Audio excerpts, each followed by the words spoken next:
Hello, everybody. My name is Dani with Realistic Intentionality, and I have one of my favorite people as our guest today, and I'm so excited to introduce him. But I do just want to take a moment and remind you guys why you're here. You matter. You were born for a reason, and you are seriously so loved, and you deserve the life that you exist for. And so by watching this podcast, I want you to know that I appreciate you. And I thank you so much for being here. And now, without any further introduction, one of my best friends, one of the most insightful, creative, and down-to-earth people I've ever had the pleasure of meeting, and who I have shared many times with, Eric. Why are you going to try to make me cry in, the first, minute of this? Dude, I just set you up with, the biggest intro ever. I was just, sitting here, oh my goodness, really? Oh, well, thank you. I appreciate that. I was like, I'm going to make it impossible for him to follow up. Yeah, thank you. Thank you for that. You know how I do. No, dude, thank you so much for being on the pod. Of course. Thank you so much for having me. This is awesome. I've never done this before, so... Me neither. Me too, yeah. I mean, I've done a few episodes now, but yeah. Other podcasts. Yeah. But you're meant for it. You have that smooth, silky voice. You could be like a radio host. She's just really trying to butter me up right now. Seriously. Imagine if I just invited people on to insult them and to be so rude. That's, anti-podcast. Yeah. That would be so funny. Dude. You have this one that's all positivity, and then the other one's just yo, what's up, you jerk?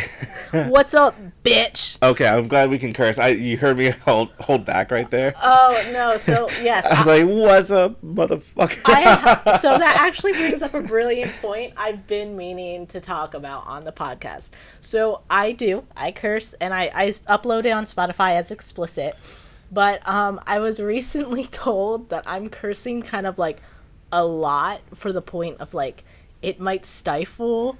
So we can curse, but I am now gonna do a counter every time I curse. Oh wow. Probably not dams and bitches, but I think every time I do a fuck, I think I'm gonna do a little counter to try to capture it, because of Danny's fucks. Yeah. Danny's fucks. Let's see how many Danny's fucks I have that I'm giving. You know what I mean? It's just always set to 0. Yeah, there's forever now, every single episode, no matter how far we go, there's gonna be a little cursing counter starting now. Yeah, guys, I'm making it a goal this year. I'm not gonna I have to be realistic, right? That's what we do here. It's realistic intentionality. So I'm gonna be realistic. I know I curse. I like cursing. I think they're fabulous words. But yes, I'm going to try to curse less. But as for my guests, fuck away.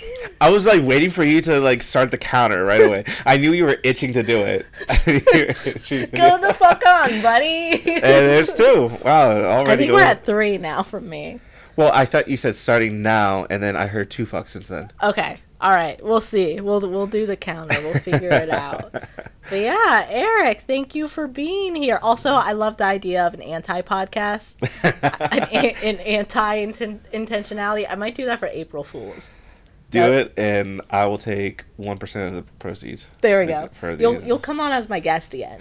How's that for lowballing there? 1%. That's 1% of that. I could have easily gone for 50, but I was nah. I don't know how to do math, so I would have given you probably more than 1%. Okay. It's dude, when I'm trying to go shopping and I'm there's a discount, it's why they gotta put in percentages? Just tell me $5 off. What is the final number? I don't want to do math right now. Dude, I always have my phone, and it's not I have the calculator. I don't even know the formula to put in the calculator, so I have to go on the website of figuring out discount by percentages, .com, and I put in the price, and I put in, the percentage off, and then I click a button, and then it tells me. See, the funny thing is that working 5 years at a bank, I've sometimes just been super lazy. I know I can do math very well. Just I've always been pretty good at it.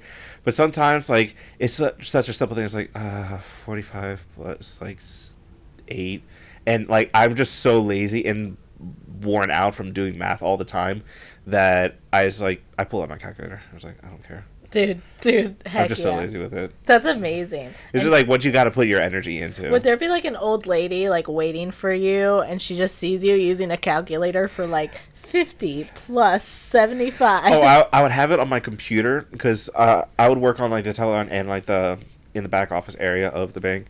And I'm just like there on like my computer. The screen's like facing me, like away from them, like completely opposite of them. So like I felt full free reign to just like mess around with a calculator there. Dude, have you ever, listen, this might be incriminating. Have you ever like played solitaire while you're working? Like have like the little like windows open?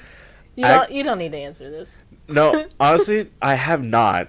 But I mean, there have been times where like I was with a customer and you know there's like something going on and I'm literally just waiting for a phone call from the back office to confirm a question I had previously, and I don't feel like talking right there, so I just make it look like I'm busy on the computer. So I'm just clicking through tabs, opening and closing, open, closing. Oh my god. And it's just like I'm reading like a little like update article on the company's like website about like, oh, like, you know, this new change is happening. I'm like, oh, interesting. Rates are going down. Okay.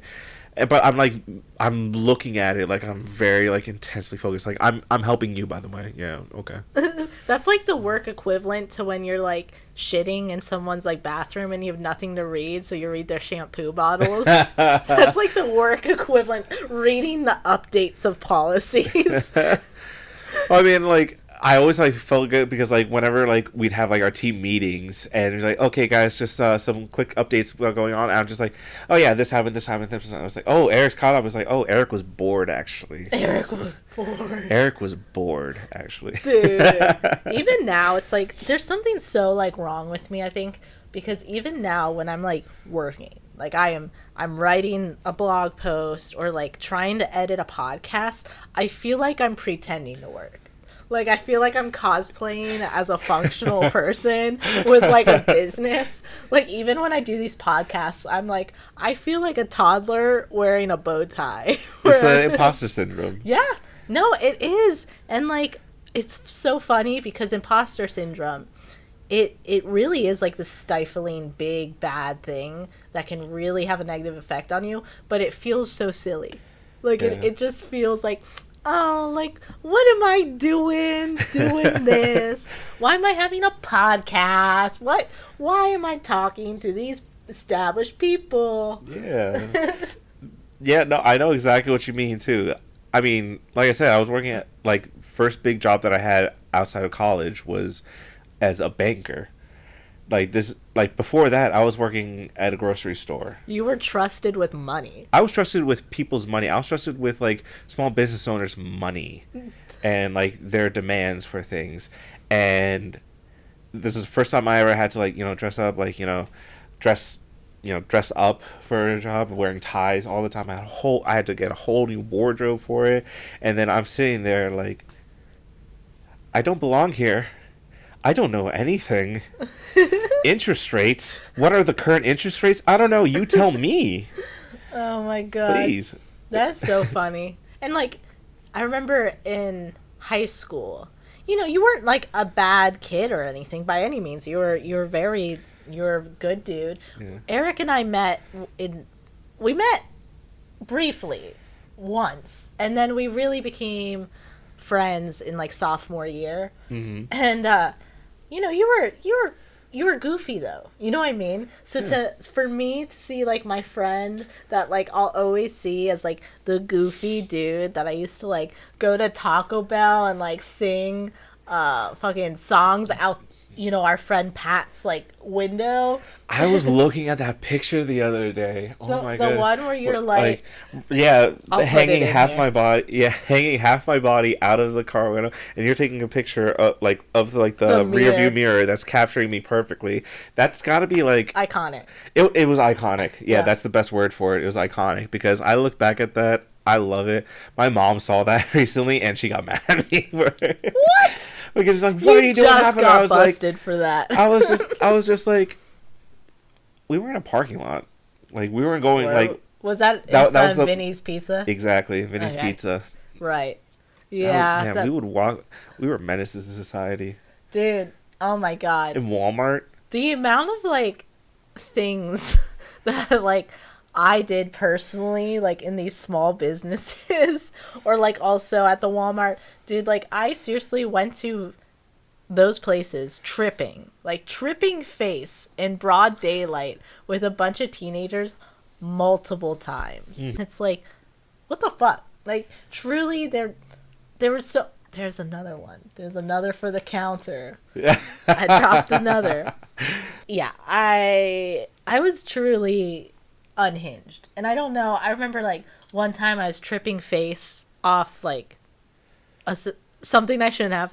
And we were in Vinny's Pizza and I was like asking for the change and the pizza when like someone in the friend group had already gotten the pizza and like everyone was like walking out. And, like, I completely missed that. And I was just, like, tripping face, asking them, like, where's our pizza? Oh, my God. And, like, I walked out, and they were like, why'd you do that? Why'd you do that? I was like, I don't know. Maybe because I'm, like, tripping balls in, like, daylight, and I was in a pizzeria. Tripping balls at your mom and pop's pizzeria. Yeah. Hey, support small businesses, guys. Support small businesses, even while you're tripping. Yeah, you know, whatever works. No excuse. Always support small businesses. Dude, it was so funny. We, you know, Eric and I, we had like a pretty big friend group, and we also lived in like neighboring neighborhoods. I could walk to your house. Yeah, like I'll walk across like one busy road. Yeah. And then like turn into like your neighborhood and be right there. We were I've like done that a few adjacent times. developments. Exactly. And then all of these small stores were right outside the skirts of like mine, on the outskirts of like my neighborhood. And we also had a friend, Pat, that lived in that neighborhood also. Yeah. So we would just be like walking around this like very suburban middle class neighborhood and just wiling out. Like absolutely like I remember one time we were cutting through people's backyards and they yelled at us not to do that. That was I don't know if you were there for that one. Maybe I wasn't there for that one. It was I was around for a few good moments. A few very, very good iconic moments. Right. I remember the car ride with like the BB guns. I don't know if you want to talk about that at all well, on here. You know, we listen. Well, I wanted to test it because it popped in my mind when we started talking about like the things we got into. Right. And I will be honest with you. I know you and we were basically just like in the back seat of that car when that whole thing happened. But so like we didn't really do much. We were just along for the ride. I feel like I don't know about you, but I think I had just gotten picked up at that point. Like I wasn't. I think you had. I got it was right next to my part of the neighborhood. Yeah. And I didn't know if you want to talk about that on here. Listen, we don't need to go into like detail, but we were teenagers and we had BB guns and we had a car. So like we can I feel put like there's the a pieces million together. ways that you could glean that are probably worse than what we did, but also there's a million that you could do that are probably not as bad as what we did. I feel like people will put pretty spot on to what we did. In all honesty, you and I were just in the back seat when this occurred. Right. So, like, I mean, we're not going to tell anybody people's names about it. It's just like, I think we were just along for the ride. I do think it was my idea, though. Okay. Like, well, now we can't talk about it. Well, like, so this is the thing, okay? This is the thing. I would say things. I get these intrusive thoughts. I get these ideas. And then I just say them, okay? And then the friends that we had at the time They run were with people them. that run with any idea that just comes to mind. Like, no filter. Right. No filter on the brain when it comes to thoughts, words, ideas. Right. And they'll just do it if they think it's fun enough. So, like, listen, there's been many times in that era of life that I definitely made a suggestion that should not have been ran with, and it did. So I do think I don't recall if it was or wasn't my idea to have the BB guns and to have them in the car and to do the things, but I know. I do know that I probably could have suggested it. And like I got picked up and it, you know, we were teenagers. We got into some trouble with those BB guns and like I felt neutral about it. I wasn't impassioned. Actually, I think I was having I a think it good was time. just. I think it was just like, I like giggled like the entire time that we were doing it because it was funny, and Yeah. then like an hour after it happened, I think that we were getting like Taco Bell or something for like the millionth time, and then we were just like, "Oh my god, we really just did that!" And like that's where like it hit me, and then like I got like really nervous about it. Yeah. Oh man. Yeah, there definitely was a moment as it was happening that I was like, this probably shouldn't be happening. Wasn't your ex among the people that were like there? I don't know. I kind of recall, and that was not the motive, guys. I promise. No, it wasn't. It had nothing to do with that. There was. It had something to do with a completely separate drama with one of the other people we were with. It's very interesting talking about this without mentioning names. Right. Because it's like, oh yeah, that guy and that other guy, and we did this with the BB gun in the car and this. So, dude, it probably sounds everybody is just like, if you won't say it, then don't worry about it. It's probably like, this is probably sounding very like Kendrick Lamar, Mad City, because we're just like we're just like bleeping so much of this out. But this right now, this part of this podcast is just two friends reminiscing on wild times. Yeah, and like truly, we are so responsible now. We're both parents. We've completely like, I think I've had this thought like every like couple of years. It's like I'm not the same person I was like last time I thought about this. It's coming of age to like do such insanely stupid stuff when you're a teenager, and to learn from it. And as long as you don't stay in that space, I think reminiscing and reflecting on it is not only essential to remind yourself of how much you've progressed, but also just it's the nostalgia. It's the fact that youth is not coming back to us, and we can say like, okay, as kids, we did that. Like we did that. Mm-hmm. We'll never do that again. I'm never gonna be strapped with a BB gun. That's not my. I don't like getting shot by them. Huh? I don't really like getting shot by them. I don't think I ever have. I don't think anybody really enjoys getting shot by them. Now that I'm saying that, but I mean, people like shooting them. I've never even done paintball, and I really want to. Oh, paintball was fun though. I really want to do paintball. Did I tell you about my brother's bachelor party? No. I never. Okay, so this is just a quick side story. Then I guess I'll try to condense it down. But basically, I was best man for my brother's wedding, and part of that responsibility is you said at the bachelor party. I got me, my brother, and oh my goodness, how many guys were there? Like 12 guys on top of that. Whatever the case was, I was in charge of the bachelor party. I got us all a cabin in the Poconos. We partied the very first night there. Like everybody get together. We were drinking. We had like cigars. I'm not even like a cigar person, but like I had one then. It was great. And I also set up for the next day at 10 o'clock in the morning that we were gonna go play paintball all day. Heck yeah, dude. Oh, if I was like doing something with friends and someone pulled out that we're all doing paintball, oh my god.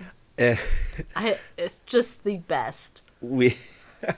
I was severely hungover that morning. Oh my god. I'm sure you weren't the only one. No, I was not the only one, but I was by far the worst. Because Mr. Eric forgot to drink water that night. If you're going to drink at a bachelor party, please remember water. And you knew paintball was coming. And I knew it because I planned everything. That is self-sabotage, my friend. It is self-sabotage in its fullest. And the best part about the worst part about that, I'm not even going to say it's the best part, was that, I don't have my own paintball gear, so I had to use the gear that they had there, which was old, smelly from like all the sweat that people had on there. So I was just smelling that while extremely hungover and getting pelted by paintballs. Oh my god, dude. It was such an experience, but we still had such a great time. Groom-to-be would have like a bright white t-shirt that really marked them like in the middle of the woods that you're fighting in, so it's very easy to find them. Mm-hmm. And then at the very end of it, they have something called the Bachelor Run, where you and your party go to a separate area, and it's a very quick thing where the groom stands on one side of the area with no gun, and they have to go this way, back, and forth while everyone else's party is lined up in a row and just pelting them. What I would do to be able to just shoot someone who is unarmed and running in a straight line with a white t-shirt. That sounds amazing. I was going to say, that sounds incriminating right now, Danny. Maybe I haven't moved out of that phase. We just suppress it, everyone. Right. We just suppress that part of us. Anyone who knows me knows I'm chaotic. And I even write about it on the blog. So even my fellow realistic intentionalists, they should know by now that I am chaotic, to say for the very least. Authentic chaos. How about that? Yeah. I'm chaotic good, I would say. I asked some friends of ours if they felt I was, I was like, am I like chaotic neutral, chaotic good? And that's about the leaning that I tend to fall in. Yeah. I'm trying to think about what I've never really considered exactly what my alignment would be in that chart.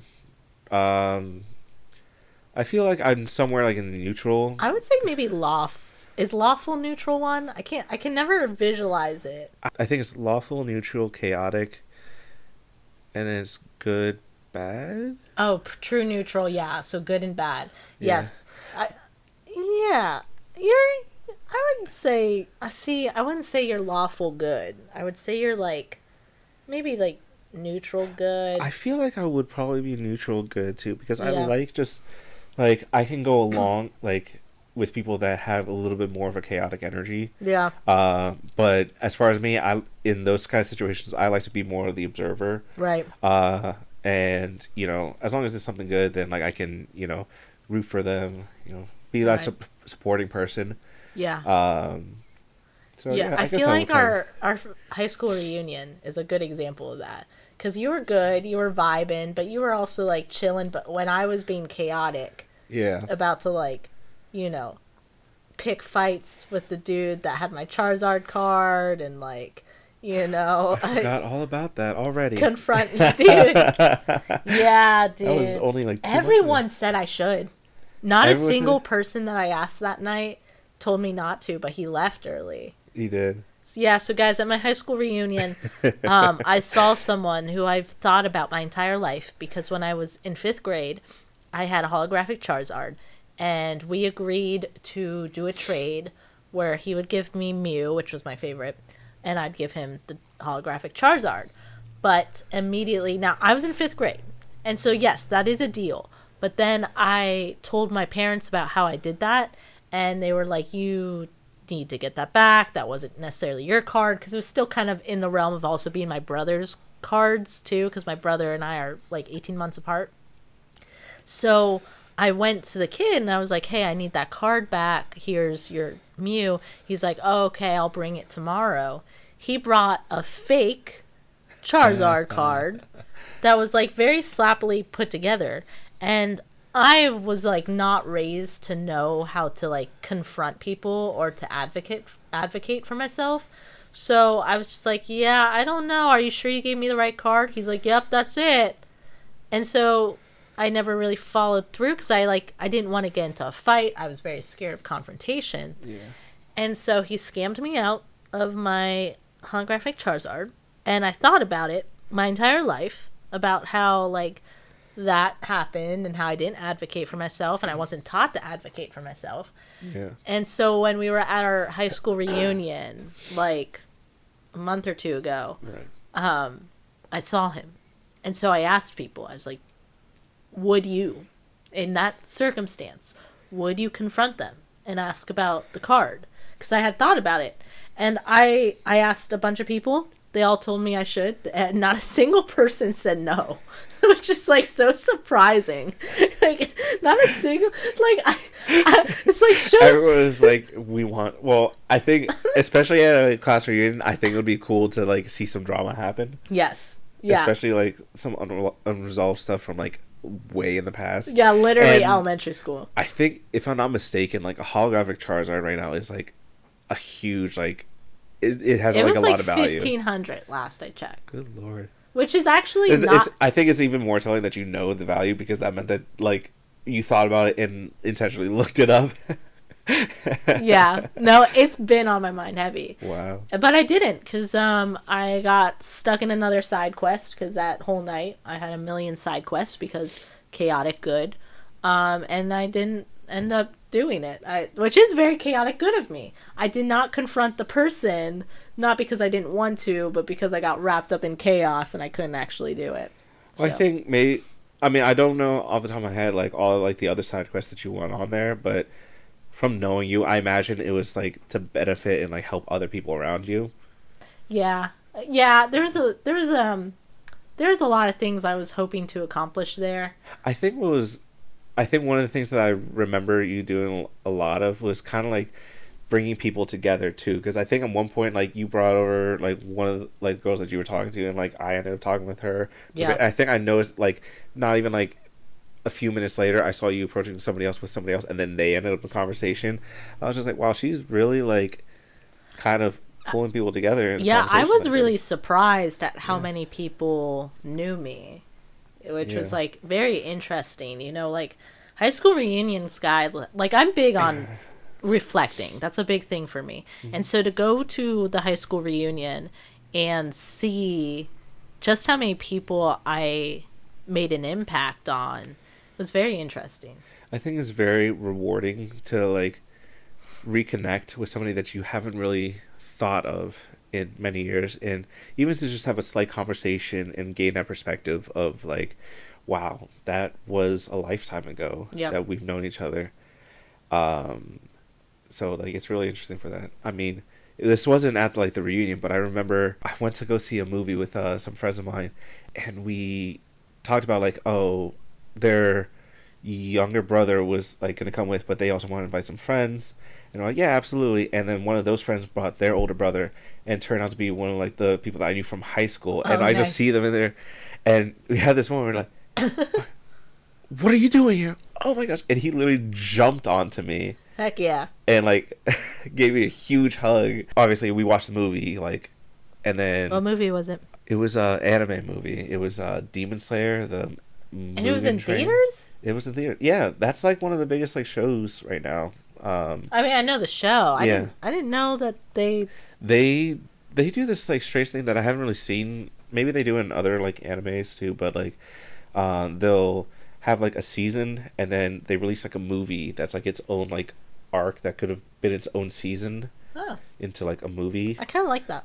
But, like, they'll also, like, come out with, like, a few episodes that, like, show the events of that movie. So, like, you can watch it as the show all the way through. I don't like that. I don't like redundancies. Fair. I mean, truthfully, I didn't go and watch those episodes because I was like, I know what happened. Right. The movie was great enough by itself, so. Yeah. When they tried to, like, rewrite Ash's story with the movie, where it was That's right. They came out with, like, the whole where it was, like, the same thing that happened, but it was in it where it properly had the diverse amount of Pokemon. Because, like, you know, when Ash first came out, they only had the first set of Pokemon. Did they include Pokemon from other regions in that? I'm pretty sure. I didn't watch it. All I knew is that at some point Pikachu talked. Yeah. Pikachu was, like, voice acted at one point. Wait, I don't remember that part. And then, like, everybody lost their mind at it. It was like, boo. Yeah. Because... I can't remember so much that, and, like, I truly, it was the kind of thing that my son was watching, and I kind of was just looking at it. But yeah, it was rewriting the course of it so that they could, like, plug into the show where the show was at and have it make more sense, because at that point so many kids had grown up without knowing the, like, lore. And I wasn't a big fan of it, 'cause I just don't like redundancies. Like, I really don't like changing the lore to suit where it's evolved, as opposed to just, like, skillfully, like, working with that. I don't know. That's my hot take on the Pokemon situation. To me, it just feels like it's, like, remake. Right. Because it's just, like, remakes. And then it's, like, that's the trend with, like, all, like, movies right now. It's like, oh, it's a remake of this. Yeah. Which is a remake of that. Right. So it's just, like, it's nice to have new ideas. So. Yeah. I'm not a big fan of remakes. Although one of my favorite horror movies is a remake. Which one was that? The Amityville Horror? Yeah, you knew that. Yeah, I did. Best friend status. Best friend status. Yeah, dude. Because I remember watching that in your basement back in like high school. Yeah. That was my first time watching it too. That's wild. I don't remember like hosting people to watch that at my house, but it was one of my favorite movies. I think I remember like you were giving us options because you had a few movies there. And you were like Amityville Horror, or it's like the one high school movie that you were really into. Fast Times at Richmond High. Fast Times at Richmond High, and you're like, which one do you guys want to watch? And I Here's the thing. I think that like. I think what I remember is subconsciously you really want to watch Fast Times at Ridgemont High with your friends, but everyone chose Amityville Horror. And I think I saw like the tinge of disappointment that they didn't choose it. That because is so I think funny. you mentioned it a few times afterwards. You're like, oh yeah, and this movie has this in it. I'm like, I think she wanted to watch that. Yeah, that's so funny. Like, dude, first off, I don't recall this at all. Okay. It's funny because I probably have not thought about this since, I don't know, many years ago. That is so funny. Yeah, because Fast Times at Richmond High was from the 80s. So it was like the kind of movie that I watched because one of my like aunts told me about it. And so it like, and this was, when we were in high school, streaming was nothing the way it is now, so like we weren't really like, if we didn't have the DVD and it wasn't showing up on TV all the time, like we wouldn't see it. We're at that age of back in my day. Right. Yeah. Guys, all the listeners are probably within our age or older. But yeah, so, pre-streaming days, it's like I had this like movie, Fast Times at Richmond High, which was a big movie in the 80s, but I knew a lot of our friends probably didn't see it. And so, yeah, that would make sense that I wanted to show them. But I also loved Amityville Horror. Yeah. But like, wild. Like, I don't recall this at all. I remember that. Was it during my like stoner days? Like, probably. Fast Times at Richmond High, that's a stoner movie, so yeah, probably. Yeah. There's so many like memories that people bring up, and I'm like, I don't remember that at all. And then like I'll bring up things to them, and they'll be like, I don't remember that. Yeah, and then suddenly like it just like unlocks like those memories. Like that was something that happened. Yeah. That's so funny, dude. Yeah. Yeah, dude. It's I still wild. haven't watched.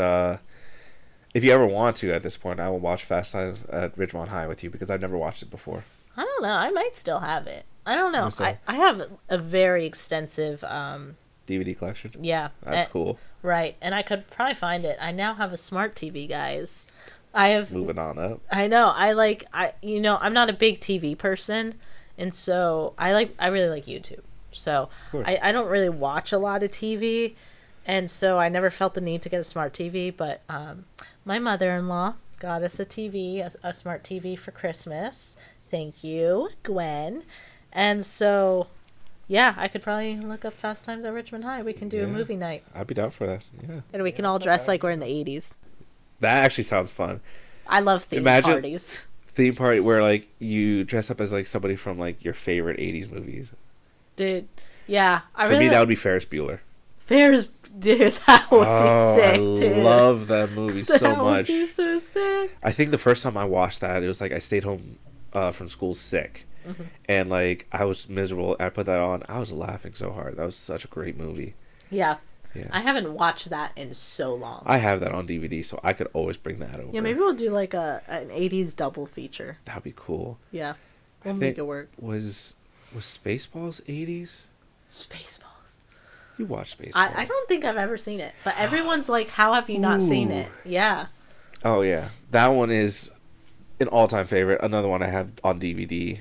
Like, I think for me, it's like, I don't, obviously I have streaming services, I have the smart TV and all that, so, there's the convenience of it, but I think it's always nice to have something physical that is yours. Yeah. Because streaming everything, that's not yours. You're just borrowing access to it. River was going through his first watch through of Adventure Time. Really? Yeah, and he was up to season 6, and then HBO claimed it, and we don't have HBO Max. Yeah. And so literally just this past week, River learned the hard truth that when you don't own it, like, it can get taken away at any point. Yeah. Yep. It's a cruel, cruel mistress, the streaming world. Yeah. Yeah. Not like the good old days. Mm-mm. I'd like to take a moment to thank today's episode sponsor, Whiteside Cleaning. As a locally owned and operated business, they are committed to delivering unparalleled results while maintaining the highest standards. Their team of experienced, detail-oriented cleaners are dedicated to transforming spaces and exceeding their clients' expectations with each and every visit. Whether you need routine cleaning, a deep cleaning, or special event cleaning, they have the expertise and the resources to get the job done right. You can find them at Whiteside Cleaning on Facebook and Instagram, and they are located in Blandon, Pennsylvania. They can be reached at 610-750-0015 or through their email, whiteside.cleaning.services@gmail.com. They are an amazing business owned and ran by our dear friend Leah Whiteside, as she was on one of our episodes already. And I highly recommend you guys reaching out to her company for all your cleaning needs. Seriously, she is amazing. Their company is unmatched, and I cannot recommend Whiteside Cleaning Services more. So thank you so much for sponsoring this episode, and let's get back to it. Yeah, well, I mean, so much has changed since we've been in high school, but there's one thing that will never change, and that's I always want a movie night, and I'm always trying to kick it. I want to give you a shout out actually, because the last time we hung out, you held so much space for me when I was going through some heartbreak, and you are truly such an intuitive and caring person, and I really appreciate having a friend that is not just the kind of friend that you just kick it and be silly with, but who can also really hold space when you're going through something. And I really wanted to give you a shout out here on the pod for doing that last time that we hung out. Yeah, of course. I mean, you're one of my best friends, one of my longest standing friends. So I think it's just I'll always want to be able to be there to hold space for you when you need it. Mm-hmm. And I felt with what had been going on with that, it's you need someone to talk to, and I was let me just see how it was, see how you're doing, and then we just got into a long conversation about it, which I really appreciated you opening up to me about it. Yeah. Oh yeah, you were my Taco Bell therapist, because we were in Taco Bell.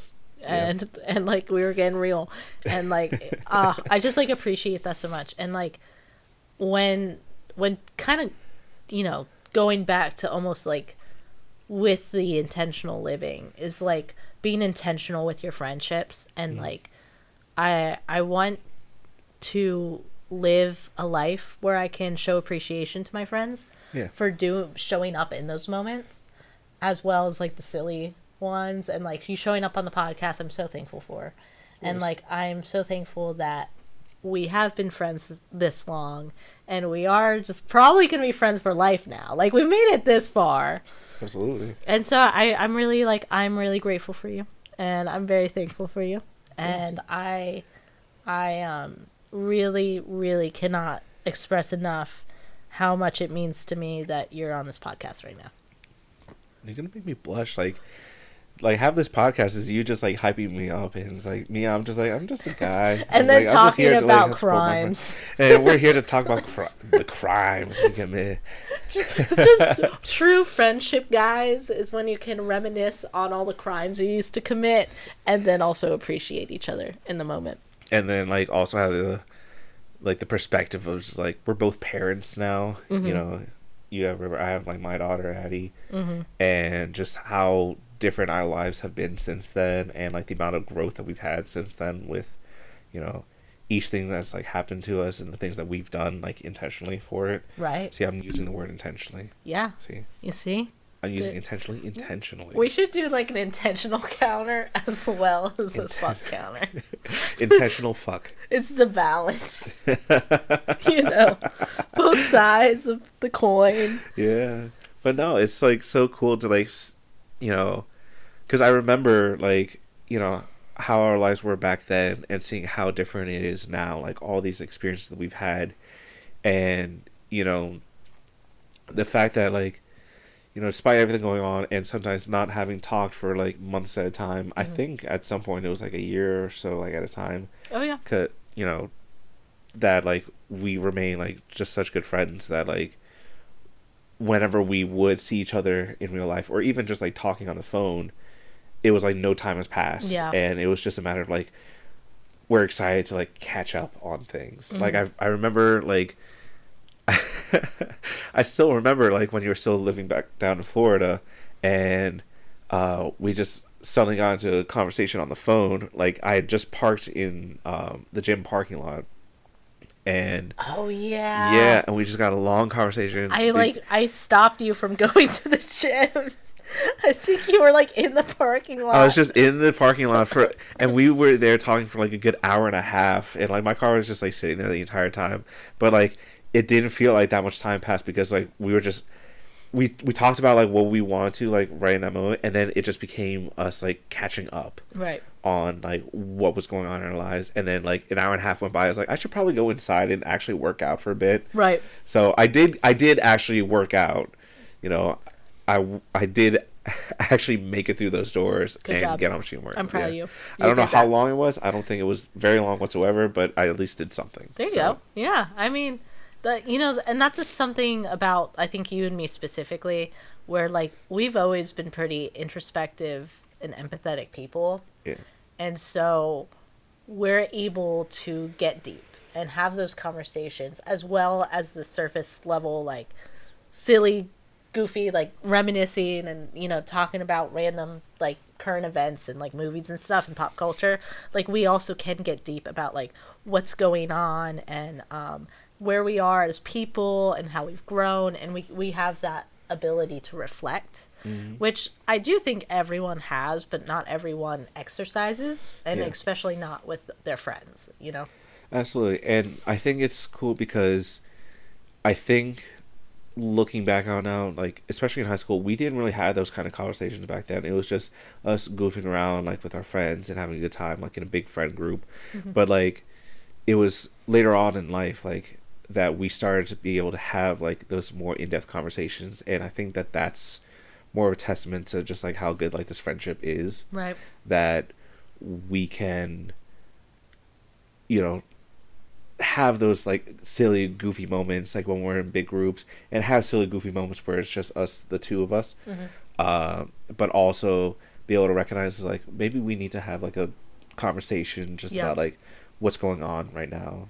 Mm-hmm. You know, and recognize like maybe this person needs to just like vent to a good friend. Right. And have someone listen. And like even in high school, I knew there was a level of depth to you that I always, when I see it in someone, I'm always like, it's like a breath of fresh air. Because, and I actually talked about this on a few of the podcasts, as a creative and as someone who is on this venture and who's always striving for personal success and self-growth, to see someone with creative ambition is so nice. Because I have so much creative ambition. I always have these projects I want to do. I always have these creative thoughts that I want to talk about. I want to talk about doing things without it being stifled, without it being seen as unrealistic.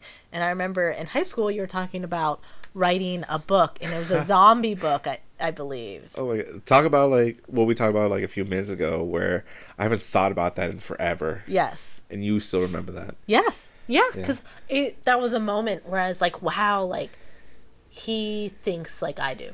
Yeah. It's like he has thoughts of like all these creative things that he feeds into in his head. Yeah.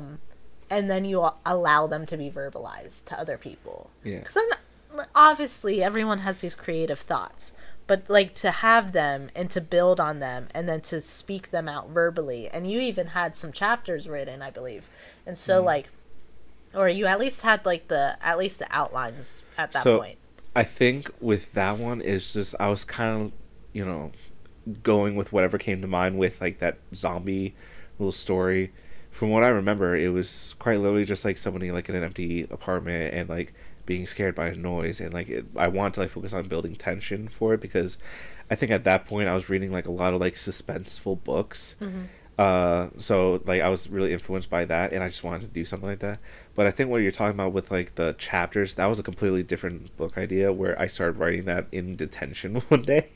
Oh uh, yeah. and I decided to start writing it. And it was like the characters were like loosely based off of like what our friend group was. Right. Okay. Yes, that was Yeah, also one. Yep. yeah, Yeah, I think the and zombie one was first, and then that one and you then that was actually. like where I was really really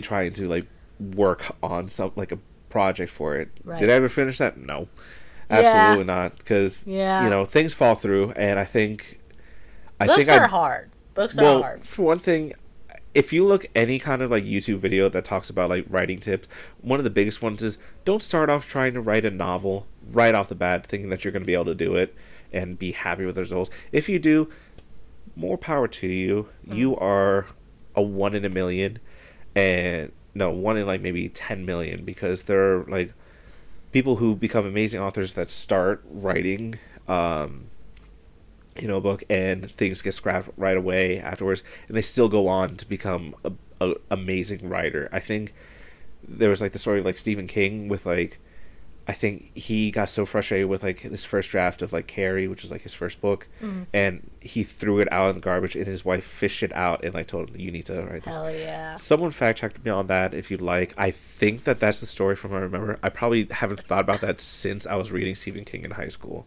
because I haven't read Stephen King since then.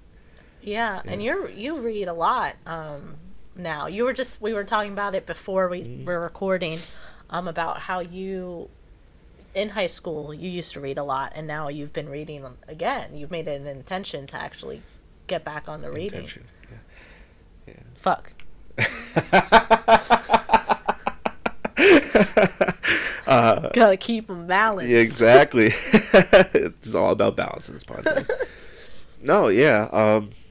I still remember because, yeah, when I was a kid, I was reading books all the time. Like, I always had a book with me anywhere I went.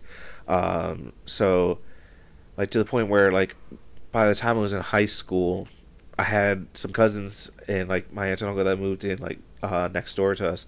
And my cousins were little at the time, and my aunt, and really getting into reading, like, very much so. And my aunt like asked me if I had like some old books, and I was like, yeah, I could go see where like my childhood books were in the basement. And when I piled them up, I think I had 3 stacks that were like nearly to my height of just books that I've read, and I realized just how much time I spent reading books. And I just gave them to her because it was around high school, like, halfway through it, that I really slowed down with the reading, where I knew I was probably flying through books beforehand, but maybe I had read through one book in the course of like 2 years. And then by college, I just, especially with like how many textbooks that I would have to read, I didn't feel that desire to do it, the motivation to do it. And, so I hadn't read a book like for pleasure in so many years. And it's interesting that I started getting back into it now, because as with my life right now is that, like, obviously I'm a father. I have a full-time job, and I'm going to grad school full-time to become a clinical mental health counselor. So, I have all these things going on, so my schedule is booked. I'm, flying back and forth, like driving all over the place, because I'll be in one town, like this place, like for the day, and then another one over here, and then I have to drive like an hour out, like for class at the end of the day, and then drive home. So by the time I would get home and, having such like a mental load like throughout the day, I would just be exhausted that I just wanted to like turn on the TV until I fell asleep, or watch YouTube videos until I fell asleep. And I think over the past like years before that, I had like this, every time that I thought back to like how much I used to read and how passionate about it I was beforehand, and realizing I didn't have it now, I was like really sad about it. That like I started to think about that a bit more, and came to a realization after talking with like so many people.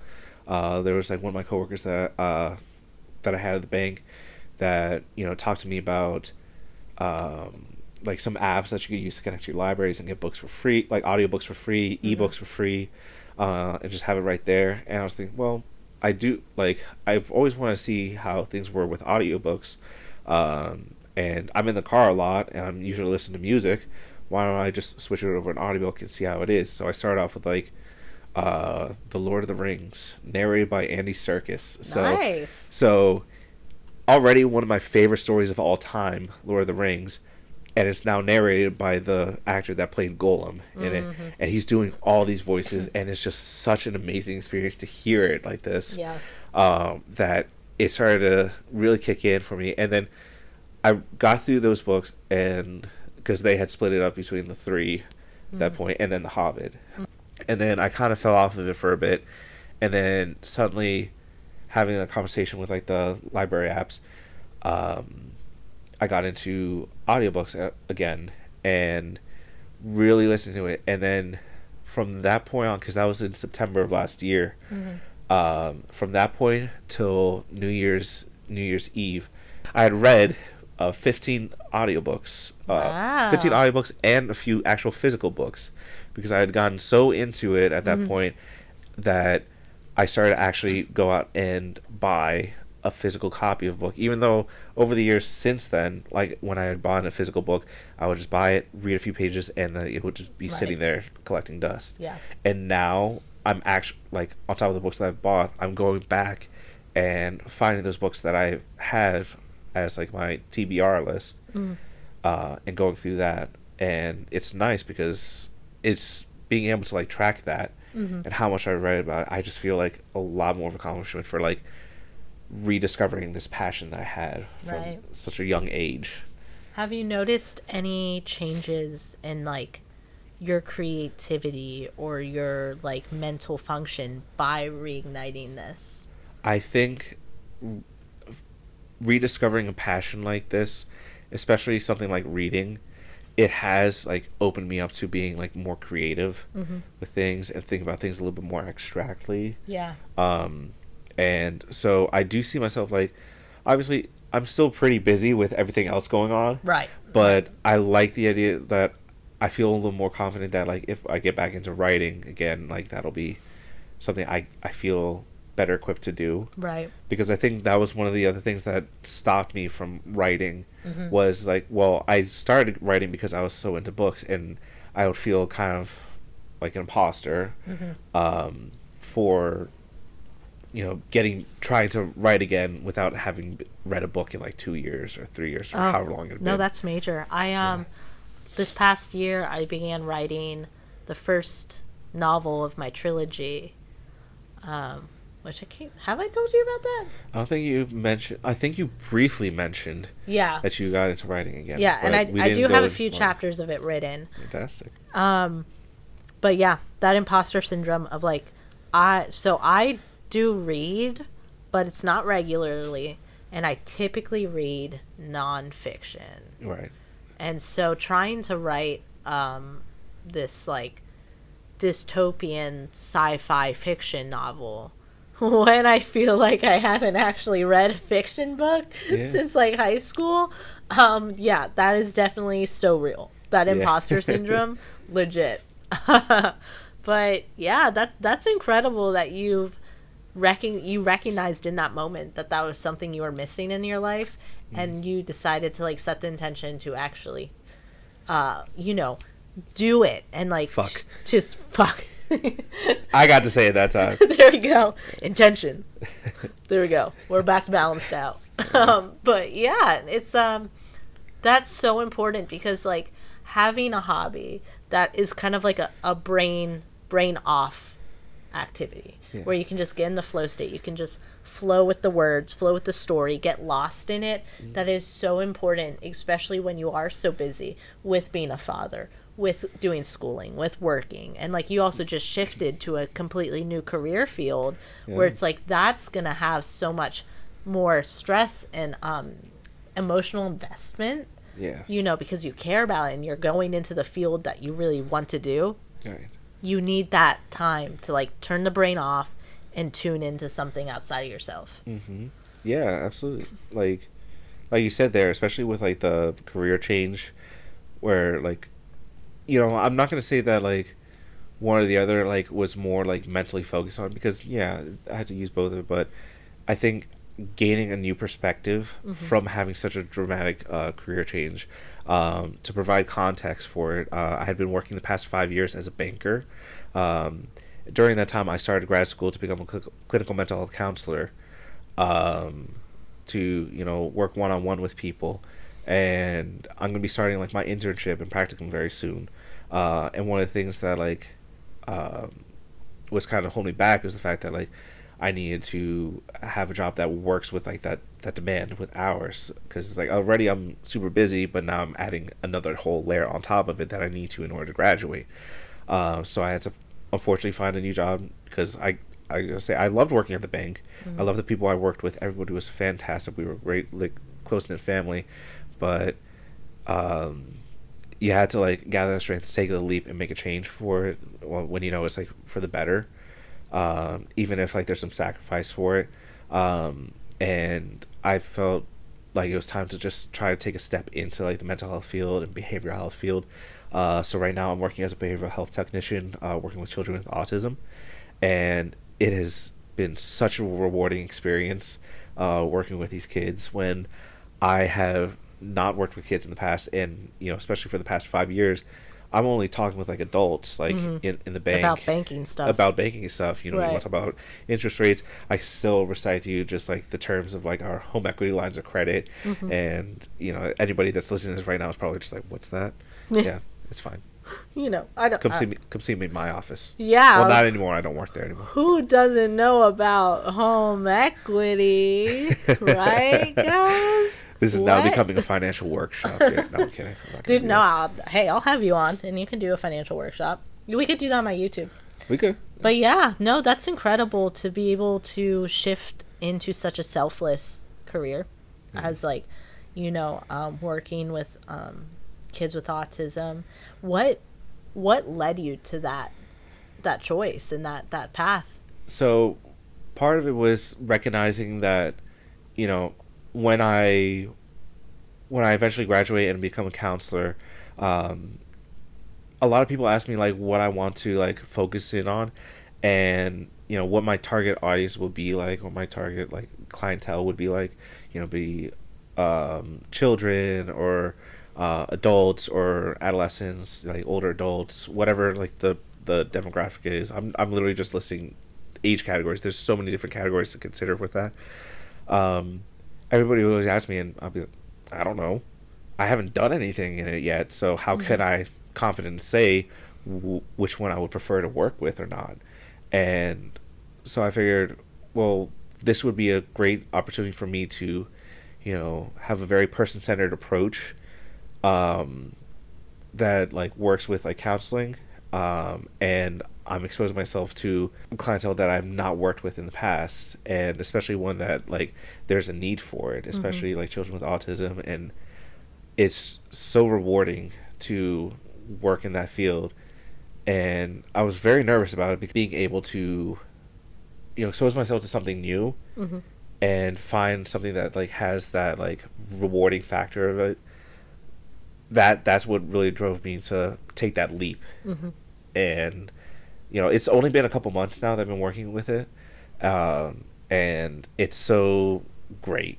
Yeah. I will say, having one kid that, you know, who before I'd been there, like had been in the program for like about a year, who started off being like more like nonverbal, and at one point after working with me for so long, I had them singing "Itsy Bitsy Spider," and seeing that progress and being able to tell it to my supervisor, who had been working with them since like they were little, like starting in the program, and seeing their genuine reaction, just like, I can't believe that's huge.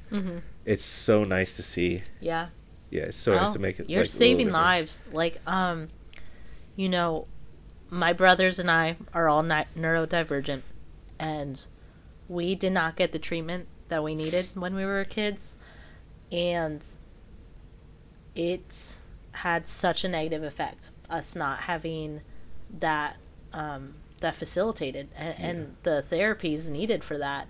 And I've watched firsthand how a life can be completely destroyed because of a neurodivergence not being acknowledged, not being facilitated, and not having proper therapies. And then as that, as you get older and you're carrying that, trying to fit into life unregulated and unsure of what's going on within you, that creates such inner turmoil that can truly cause a lot of things in life to really go in an unfortunate direction. And I've witnessed that personally. Yeah. And so you are saving lives, and people don't think of that when they see these people working with these autistic kids. They're like, oh, that's very nice, like they're very cutesy. But no, it is life changing. It's life saving. You are giving the kids the tools to regulate and understand themselves that will change how they turn out when they are 30, when how they the relationships they can facilitate, whether they can have a fulfilling life where they can feel good and understand who they are is valid. It starts with that itsy bitsy spider. It starts with that. And so I commend you for doing that. I think what you're doing is immensely important. I truly, as someone who has seen the downfall of that not being the case in my own life and my own family, I'm so grateful that one of my dearest friends are doing something that's so necessary. Like that is so incredible. Yeah, thank you. No, it's been something that I'm very passionate about now. Like, I talk with my family about it all the time, and I get like so excited when I see that progress, and being able to like connect with like these kids, and for them to get excited to see me, like that's such a heartwarming thing. Is like when a kid is just so excited to see you walk in the door. It's so rewarding right there. So like no matter just like how tired you are that day, second they come up to you saying, "Hey, Mr. Eric," like, oh, thank you. Yes, I'm awake now. Have you seen Carl the Collector? Carl the Collector? No. So it's a show on PBS, and I think it's a newer show, and it is, the main character is an autistic raccoon. Oh, wow. He's openly autistic. They talk about it in the show, on this PBS show. Really? And he collects things. And it is just, the voice actor is autistic. Really? So okay. They actually have an autistic child voice acting this like autistic raccoon, and his name's Carl the Collector. And it is such a good show where like it shows his friends acknowledging and helping him through his, regulatory needs, right, and through situation. And there's even one episode where, Carl, he witnessed his friend get hurt, and he didn't know what to do in that situation because he doesn't quite, he's not very well equipped in like emergency situations. And so, the friend had gotten upset that he didn't help out, and so he explained to her, like, I'm autistic. It means I'm really good at remembering my collections. I'm really good at remembering my friends' birthdays, but I'm not, it takes me extra time to think about what my friends are going through and to think about their feelings and how to deal with it. Right. And he explained that to her, and he's like, it's because I'm autistic, but I do care about you, and I was really worried. Yeah. And like in this kid's cartoon, it is so fantastic. Cute. I saw a video about it online, and I was like, oh my god, that looks adorable, and the animation style is so cute. Yeah. And I was like, that looks amazing. And so I showed it to my son, and he's just been like watching it every single day, and he'll sing the song, Carl the Collector. It's Carl, absolutely. And it's just so freaking cute and so good. Like the exposure to autism, and just also the acknowledgement of it, and the fact that the voice actor is an autistic kid is amazing. Like, I think so good. That's so fantastic, because there needs to be like more representation for it, like among like so many things, but for autism, like there's still like, maybe there's been some progress made, but there's still so much stigma attached to it. One of the things that you have to be prepared for is like for parents that just recently had went through the diagnosis process with their children, just how earth-shattering that could be, and also understanding the stress of not being familiar with this, and what it entails for their child, because as any parent should want to do, they want their kid to be comfortable, they want them to be happy, and when the child just struggles to obtain those skills to communicate that, because as you're saying that there, Carl was able to communicate like his condition and what he can do, and like where he struggles with in certain fields and certain social aspects. Unfortunately, like sometimes it's so very hard for them to communicate needs and to communicate their perspectives on things, that sometimes that conversation doesn't happen. And I think being able to have that conversation for them to model that is fantastic. So I'm really interested in watching the show now. You need to watch it. It's Carl the Collector, and it's on PBS, and like I'm obsessed with it. Like it gives the same like gentle, low stimulation as like a lot of shows, but just with that element, it's incredible. Yeah, absolutely. That's making me think about like those other like low energy shows that we had like as a kid, like was like Little Bear and like Franklin the Turtle. Blue's Clues was pretty low key too. I think that was low key. I think I would find that like more medium key. Yeah. Compared to like those shows like Little Bear, because that was like, when you watch those shows, I always like imagine like I was like opening up like a children's book. Like, yeah, Little Bear was definitely like children's book vibe. Like those like ones with like the gold like side to it. Yeah. You know what I'm talking about? Yeah. Are they called golden books? There's something. I know I'd seen it recently because I took Addie to Barnes and Nobles to go find. They might be called golden books. They might be called golden books. I knew I looked at that name, like the name of it, because there was a whole shelf just full of them. Yeah. And I found one like from when I was a kid. It was like with Grover, and it's like the monster at the end of this book, and that was my favorite thing as a kid. And I remember it was my favorite thing ever for like my mom to like read that to me. Yeah. Because it was just so funny. I remember cracking up about it. I saw it there. I sent a picture of my mom, and I bought it because I was like, I'm reading this to Addie. Yeah. So. Aww, I love that. Yeah. So. I have one children's book and that I read all the time as a kid. It's something like The Amazing Drawings of Danielle, and that's why I had it as a kid, because it's like my name. Yeah. And so I saved it my entire life. I kept on to it. All right. And River loves it. He like loves that book. I love that. Yeah, he doesn't read it too often. It's a very wordy book. Yeah. Very wordy. But yeah, he loves that book, and it's so cool, like as a parent, when you can like get the things from your childhood and like pass that on, and then your kid shows the same like interest in it. Yeah.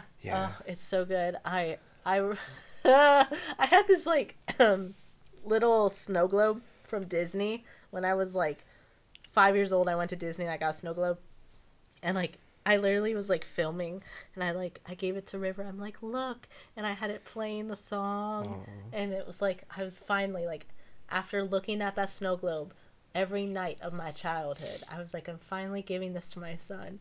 And he's like, wow, and he shakes it and immediately drops it, and it shatters. While I was recording. So I have this video of him destroying this like childhood heirloom immediately. It is so good. It almost makes, that's so funny. It's almost like better. Like I having that video. And it was like literally instantly. Like I gave it to him, he shook it 1, 2, 3, dropped. That's so funny. Oh my god. Just wait. Addie's still little. She there's gonna be moments that are just like iconic. Like we've already had so many moments that of her being iconic, and she's only 17 months right now. I know. She's so little. They keep pumping it out.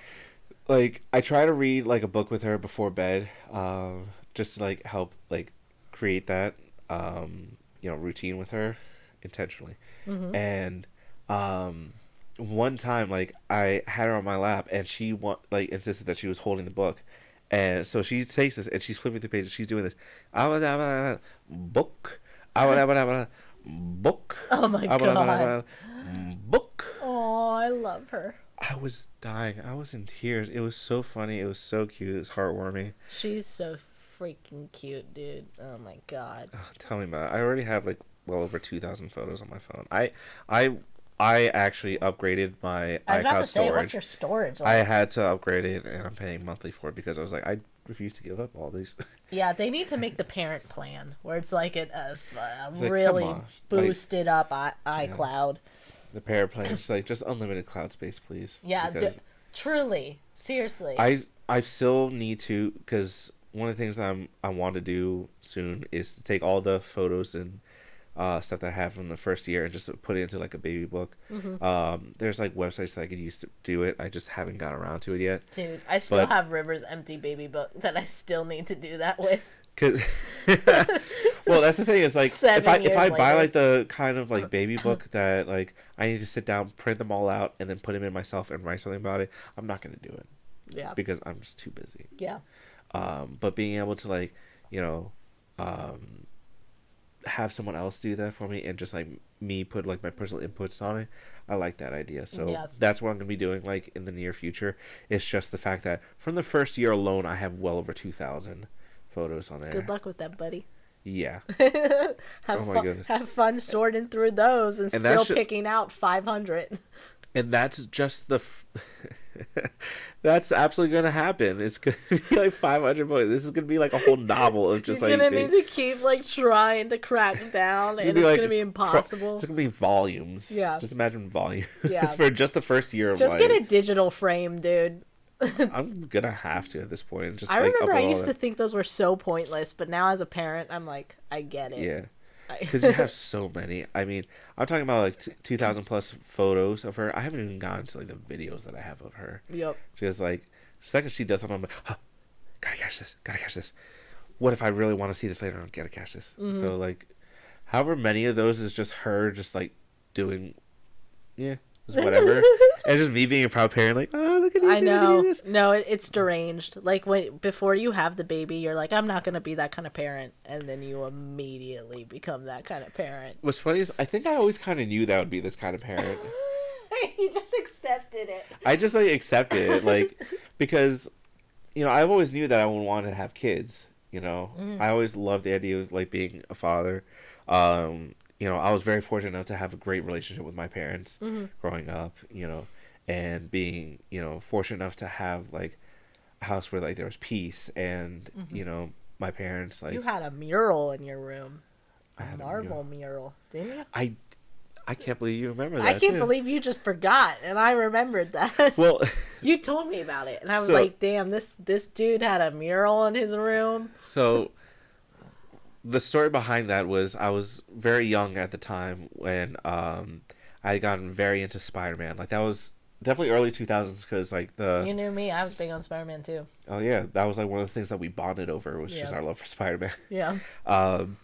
And my father's a doctor, and one of his patients was a tattoo artist, and he commissioned him to come to the house and do this like that's so really sick, cool dude. like giant image, like multiple images of Spider-Man fighting the Green Goblin on my wall. And I remember him being there and doing it, and me annoying him because I just wanted to talk about Spyro because I had like the game. I literally just came up to him while he was like painting. I was like, "And this is Spyro." For like what, PlayStation 2? PlayStation 1. PlayStation. So, OG that Spyro. One. Gotcha. Yes. Okay. Yeah. I had the PlayStation 2 one. I know. I remember what you're talking about, but I don't think I played the PlayStation 2 ones.